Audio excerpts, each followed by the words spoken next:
हाँ जी प्यारे बच्चों, पिछले वीडियो लैक्चर ਦੇ ਵਿੱਚ ਅਸੀਂ ਰਾਉਂਡਿੰਗ ਆ ਲੈਵਲ ਕਰਵ ਰੋਡ ਪੜਿਆ ਜਿਹਦੇ ਚ ਵੈਲੋਸਿਟੀ ਫਾਈਂਡ ਆਊਟ ਕੀਤੀ। ਤੁਹਾਡੇ ਯਾਦ ਹੋਏਗਾ ਵੈਲੋਸਿਟੀ ਦੀ ਵੈਲਿਊ ਮੇਰੇ ਕੋਲ ਪੇਜ ਪਿਆ ਪਿਛਲਾ, ਮੈਂ ਉੱਥੋਂ ਦਿਖਾਣਾ। ਵੈਲੋਸਿਟੀ ਦੀ ਵੈਲਿਊ ਆ ਤੁਹਾਡੇ ਯਾਦ ਹੋਏਗਾ v less than equal to root mu r g. Mu है coefficient of friction, r radius है, g acceleration due to gravity है।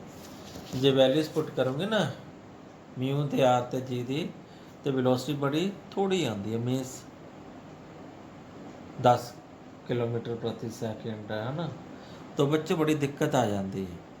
मान लो तुसी हाईवे ते जा रहे हो, 100 की स्पीड से थोड़ी कार है, तो थोड़ी कर्वड आ जाती है, करवेचर आ जाता, ट्रैक इदा का आ जाता, बहुत थां से सड़क ते बनया होएगा।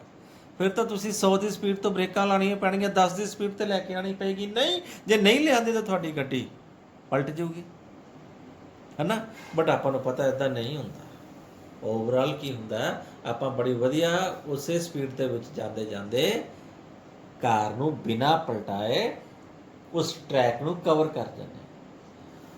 वो क्यों नहीं हुंदा? क्योंकि एक बैंकिंग ऑफ रोड्स है।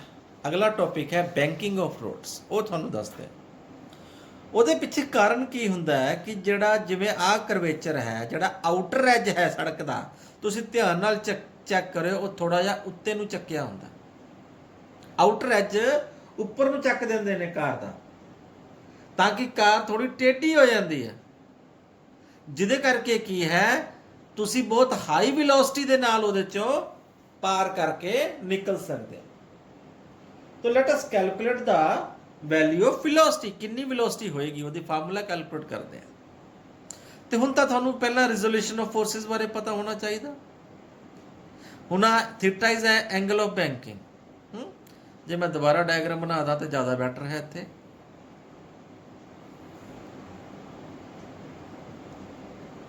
ਹਾਂਜੀ, ਹੁਣ ਆਪਣੇ ਕੋਲ ਕਿਹੜੀ ਕਿਹੜੀ ਫੋਰਸ ਲੱਗ ਰਹੀ ਹੈ। ਆਹ point of centre of mass ले लेना है। एक तो वेट थैले नूं लग रहा, आ एंगल थीटा। होर किधर लग रही है? आ लग रही है फोर्स ऑफ फ्रिक्शन इस डायरेक्शन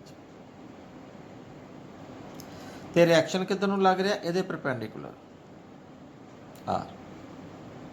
हुण आपां कंपोनेंट्स रिजोल्व करते हैं।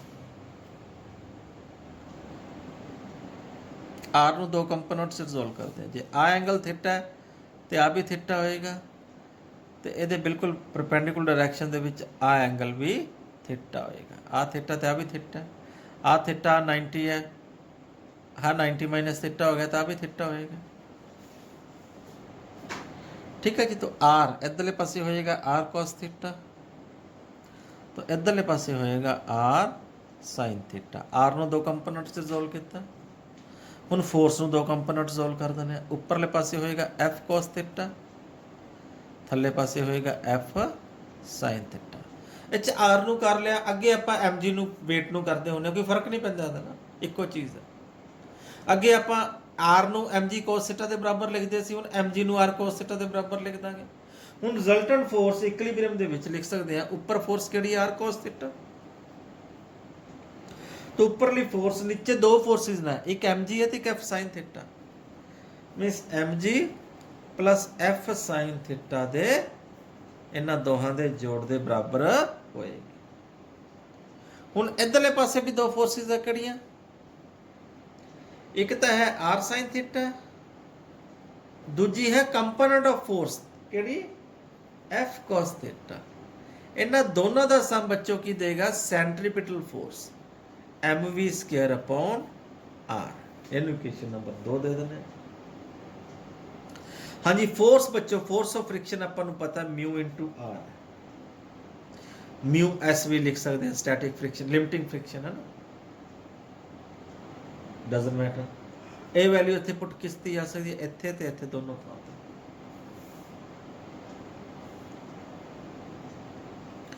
इत्थे ऊपर पुट करते हैं, putting in equation 1 and 2। Equation 1 and 2। Equation 1 क्या हो जाएगा, आर कॉस थीटा की वैल्यू आ जाएगी एम जी plus mu S into R अगे आ जाएगा साइन थीटा। इनू इक्वेशन नंबर दे दो 3, आई वैल्यू हुण इत्थे पुट कर दो, R sine theta plus F की वैल्यू है म्यू एस इंटू आर, अगे आ जाएगा cos theta is equal to M v square upon R. इनू दे दो इक्वेशन नंबर 4। हाँ जी, फ्रॉम इक्वेशन नंबर 3 देखो आ आर कॉस थीटा है, इधर है mu s r sine theta, इधरले पासे ले आओ r cos theta minus mu S into r sine theta. R common लिया जा सकता है तो आर की वैल्यू क्या आ जाएगी cos theta minus mu S sine theta is equal to M G. Now calculate the value of R की वैल्यू आ जाएगी M G upon cos theta minus mu S sine of theta. Okay, ये आ गया अपने को reaction R. Similarly second equation कड़ी सी अपने को आ वाली, इत्थों भी आर कॉमन कढ़िया जा सकता है फ्रॉम इक्वेशन नंबर 4। ठीक है जी, इक्वेशन नंबर 4 क्या कहता है, आर कॉमन काट लिया, bracket sine theta plus mu S cos theta is equal to M v square upon R. हुण आर की वैल्यू इत्थे पुट कर देंगे आप, आ वाली वैल्यू इत्थे पुट कर देंगे। ठीक है जी, आ वैल्यू इत्थे पुट करते हैं कि आ जाएगा M G upon cos theta minus mu S sine theta, ये आर आ गया, अगे आ गया bracket sine theta plus mu S cos theta is equal to M v square upon R. हुण आ एम ना तो एम कटिया जाएगा, वी स्क्वायर की वैल्यू काट लो, आ आर इधर आके मल्टीप्लाई कर दो, वी स्क्वायर आ गया आर जी ब्रैकेट शुरू sine theta plus mu S cos theta upon cos theta minus mu S sine of theta. इन्ना चो आप कॉस थीटा कॉमन कट सकते हैं, थल्ले भी कॉस थीटा कॉमन कट दे, कॉस थीटा ते कॉस थीटा उपरों कट्टे जाएंगे, राइट। Let's do that. ये जो कॉस थीटा कॉमन कट दे, वी स्क्वायर की वैल्यू क्या आ जाएगी आर जी, चेक करो आर जी, इतों कॉस थीटा कॉमन कटदा, इत्थे आ जाएगा sine theta upon cos theta, sine theta upon cos theta नूं आपां टैन थीटा लिख सकते हैं। जे बाहर आप कॉस थीटा कट लिया, अंदर sign theta upon cos theta लिख सकते हैं, क्योंकि वापस मल्टीप्लाई करांगे तो साइन थीटा ही आ जाएगा, plus mu S cos theta बाहर आ गया, इत्थे की रह गया म्यू एस। समझ आ रही है, दोबारा मल्टीप्लाई करके देखो, इनू इहदे नाल मल्टीप्लाई करोगे कॉस थीटा कट्टिया गया, इनू इहदे नाल मल्टीप्लाई करोगे म्यू एस कॉस थीटा आ जाएगा, सेम चीज़ ही आ जाएगी। इतों भी कॉस थीटा कड्डो, कॉस थीटा बाहर निकल गया, इत्थे 1 आ जाएगा, इत्थे sine theta upon cos theta आ जाएगा, कॉस थीटा इत्थे आ जाएगा 1 minus mu S sine theta upon cos theta. Sine theta upon cos theta नूं आपां टैन थीटा लिख सकते हैं, तो वी स्क्वायर की वैल्यू आ गई आर जी, आ कॉस थीटा ना कॉस थीटा कट दो, tan theta plus mu S upon 1 minus mu S tan of theta. तो वेलोसिटी जो लिखनी होवे, वेलोसिटी अपनी आ जाएगी under root of R G into mu S plus tan theta upon 1 minus mu S tan of theta. ये expression है velocity, तो काफ़ी लार्ज वैल्यू आ जाएगी, ठीक है ना। ਇਹਦੇ ਸਪੈਸ਼ਲ ਕੇਸਿਸ ਬਣ ਸਕਦੇ ਨੇ। ਸਪੈਸ਼ਲ ਕੇਸ ਕਹਿੰਦੇ if mu s is equal to 0 means ਆਪਾਂ ਕੋਐਫੀਸ਼ੀਐਂਟ ਆਫ ਸਟੈਟਿਕ ਫ੍ਰਿਕਸ਼ਨ ਨੂੰ 0 ਇਗਨੋਰ ਕਰ ਦਿੱਤੇ। ਇੱਥੇ ਮਿਊ ਐਸ ਦੀ ਵੈਲਿਊ 0 ਪੁੱਟ ਕਰ ਦੋ, ਆ ਤਾਂ 1 ਆ ਜਾਏਗਾ, ਇੱਥੇ 0 ਪੁੱਟ ਕਰ ਦੂੰਗੇ तो v ਦੀ ਵੈਲਿਊ ਕੀ ਆ ਜਾਏਗੀ ਅੰਡਰ ਆਫ ਆਰ ਜੀ into ten of theta. Okay, ਇੱਕ ਇਹਦੇ ਨੂਮੈਰੀਕਲ ਆਉਂਦੇ ਹੁੰਦੇ ਬੱਚਿਓ,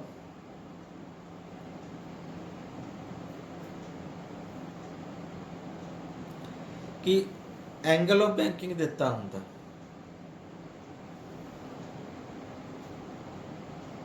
ਕਿ ਆ h ਹਾਈਟ ਹੈ, ਆ ਥੀਟਾ ਹੈ, ਆ b ਹੈ, ਬੇਸ ਆ ਹਾਈਟ h। ਤਾਂ ਉਹਦੇ ਚ ਆਪਾਂ ਨੂੰ ਆ ਟੈਨ ਥੀਟਾ ਕਈ ਵਾਰ ਨਹੀਂ ਦਿੱਤਾ ਹੁੰਦਾ, ਐਂਗਲ ਨਹੀਂ ਦਿੱਤਾ ਹੁੰਦਾ, ਪਰ ਟੈਨ ਥੀਟਾ ਆਪਾਂ ਕੱਢ ਸਕਦੇ ਹਾਂ ਇਸ ਮੈਥਡ ਚ। ਟੈਨ ਥੀਟਾ ਕੱਢ ਲਾਂਗੇ h upon root b square minus h square, क्योंकि आ निकल जाएगा ना पाइथागोरस ला के, root b square minus h square, then tan theta निकल जाएगा h upon root base perpendicular upon base, tan theta की वैल्यू होती है b square minus h square, आ वैल्यू इतने पुट कर दें। ठीक है जी, तो अपने को वेलोसिटी आ जाएगी। ये इस तरह क्वेश्चन दिता होएगा कि इनक्लाइन प्लेन इज 1 in 10, मतलब 10 मीटर जाओगे तो 1 मीटर हाइट होगी, या 1 in 10 सेंटीमीटर जाओगे 1 सेंटीमीटर हाइट हो जाएगी। इस तरह का एच दिता होएगा, बी दिता होएगा, तो थीटा निकल जाएगा। ओके जी, तो एक टॉपिक ये होर रह गया छोटा जिहा, फटाफट वो भी निबेड़ देने हैं। अगे हैगा द लास्ट टॉपिक इस चैप्टर चो है बैंडिंग ऑफ अ साइक्लिस्ट। ठीक है बच्चों, हुण जदों तुसी इसे तरह लैवल ट्रैक दे विच जा रहे हो, मान लो हुण आपां इधर दे पासे ट्रैक बना दिंदे आ, ते जदों तुसी साइकल या मोटरसाइकल दे विच ट्रैक नूं क्रॉस करदे हो, तुसी चाह के या ना चाह के भी आपदे आप नूं तुसी देखिया होएगा ऐ टेढ़ा कर लैंदे हो, क्योंकि तुहानूं उदों बैंकिंग की लोड़ नहीं है, ट्रैक की लोड़ नहीं है। उहदा भी रीजन यही है, तुसी कंपोनेंट वेलोसिटी का देखते हो कि इधरले पासे तो देखो रिएक्शन होएगा आर, वेट लग रहा है थल्ले नूं, आ गया एंगल ऑफ बैंकिंग थीटा, तो आ भी थीटा ही होएगा। आर नूं दो कंपोनेंट सॉल्व करते हैं, उपरले पासे आ गया आर कॉस थीटा, थल्ले पासे की आ गया आर साइन थीटा। तो यही जिहड़ा कंपोनेंट है रिएक्शन का आर साइन थीटा, वो सेंट्रीपिटल फोर्स तुहानूं देंदा। तो ये तो क्लियर है, R cos theta must be is equal to weight, upward force downward force से बराबर होएगा। हुण जिहड़ा आर साइन थीटा है वो किते बराबर होएगा, सेंट्रीपिटल फोर्स से, क्योंकि हुण ट्रैक इधरले पासे है ना, तो सेंट्रीपिटल फोर्स टुवर्ड सेंटर इधर नूं लगेगा।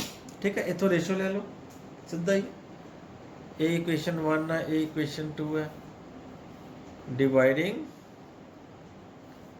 इक्वेशन 2 बाय 1, तो R sine theta upon R cos theta, ये आ गया अपने को M v square upon R upon M G, M ने एम कट्टिया गया, आर ना आर कट्टिया गया, sine theta upon cos theta की आ गया tan theta, v square upon R G. ये वही लेवल ट्रैक वाला आ गया case, means v square is equal to R G into tan of theta. Okay, या वेलोसिटी कटनी हो तो अंडर रूट नाल आपां इहदी वेलोसिटी कट सकते हैं। ठीक है बच्चों, पूरा मैं चैप्टर खत्म करता, पूरा यूनिट ही खत्म हो गया लॉज ऑफ मोशंस। उम्मीद है तुहानूं समझ आए होने। इहदे न्यूमेरिकल्स करो, करैक्टर मोशन दे खास करके तुसी असाइनमेंट्स भी जिहड़ियां मैं तुहानूं भेजियां ने, डिपार्टमेंट वालों भेजियां गईयां ने, वो सॉल्व करो लॉज ऑफ मोशन दे।